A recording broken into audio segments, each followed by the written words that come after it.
Yes, good morning. Thank you, Madam Chair, for holding this such an important hearing. As you can, it's been mentioned several times. Most of us here are really representing areas that are affected by stronger and stronger storms and disasters. And the first thing I want to say, Mr. Byard, which you probably don't hear that much, is thank you. Because in May, we had another hearing, and it was Mr. Kanueski who testified before our subcommittee, and I was stressing the importance of getting these FEMA reimbursements after Hurricane Irma. It's been over 2 years, and very promptly we started seeing those reimbursements flow.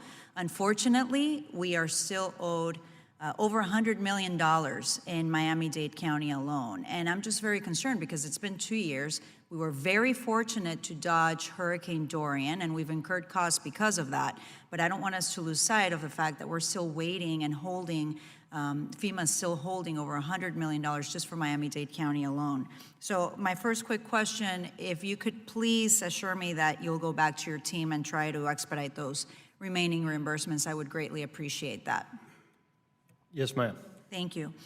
In May, I also brought up the fact that Keys Energy, which is the public power utility in the lower Florida Keys, was owed over $43 million from FEMA. And in May, FEMA had obligated about $15 million, but we've only gotten $2 million paid to Keys Energy. And it's now October, and they're still waiting, so FEMA's sitting on $28 million, and this is highly costly because they've had to take out loans to make up for this difference. Without this money, we are in even greater danger if we're still in hurricane season, believe it or not, in Florida. So I know that in your testimony, you talked about the ways that FEMA has been simplifying and streamlining its grant application process. But I have to be honest with you, it's not working for everyone. I know that you are trying to have a better response, a timely response, but we're not seeing that in Florida. The FEMA team responsible for working directly with Keys Energy has changed a number of times. Just imagine, over the past 2 years, since October 2017, we've had 7 different project development grant managers, which, you know, Mr. Curry, you were talking about how costly and how complicated the process of overseeing disaster recovery efforts is.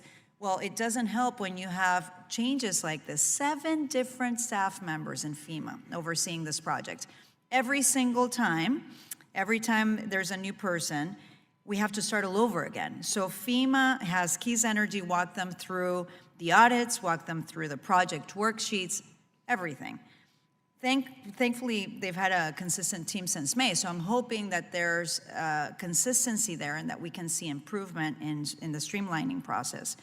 But I think that my suggestion is that we need to figure out a way to have staff be even present during storms, someone that has the authority to make those decisions for approval, which I think would cut the timeliness of getting those reimbursements and the approval process of all the audits that FEMA requests.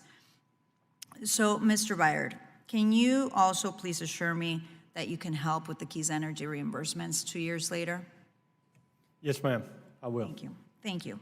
Now, I just heard yesterday that even though there has been $15 million that has been obligated, FEMA has directed the Florida Division of Emergency Management to hold the money until the payments are reviewed further. Can you explain why this is happening? Ma'am, I will have to get with our Region 4 partners. You know, we obligate to the state. The state then, does that reimbursement to an applicant like Q Power. We are doing validate as you go. That may have something to do with it, but that doesn't sound like it. Where we're, and what that process is as I alluded to, it's a reimbursement program. So Q Power would show where they had eligible work. They would show, those costs were eligible. The reimbursement would go. The beauty of that is when the project's done, there's no more waiting for closeout. It's closed there. But to your point, I would need to get with our Region 4, and I will do that. Thank you. So, thank you. Definitely Miami-Dade County and Keys Power, several issues with Keys Power. Thank you. So one quick question, and you can all answer and give me your ideas here, but what is it that we need to do to better streamline this process? You talked about the states, but it is the responsibility of these federal agencies to respond in a timely manner. I've been to Puerto Rico, and I've seen the delay in response there as well. So what is it that we need to do? And I would love to hear from each one of you briefly, if that's possible. Thank you. From my perspective, what we've seen on the response side, meaning leading up right to the disaster and the days after the disaster, we've seen huge improvement since Hurricane Katrina in terms of FEMA being there on the ground. I think it's really the recovery programs that are still causing a lot of challenges. And it's what I said in my opening statement. I think there are so many different federal programs that come together with different rules, requirements, and regulations, and it's extremely difficult for state and local emergency managers to figure out how to synchronize and manage all those programs. Thank you. I think our time is out. Y'all might talk later about that if you want to add something to it. Now, Mr. Powell, Palmer.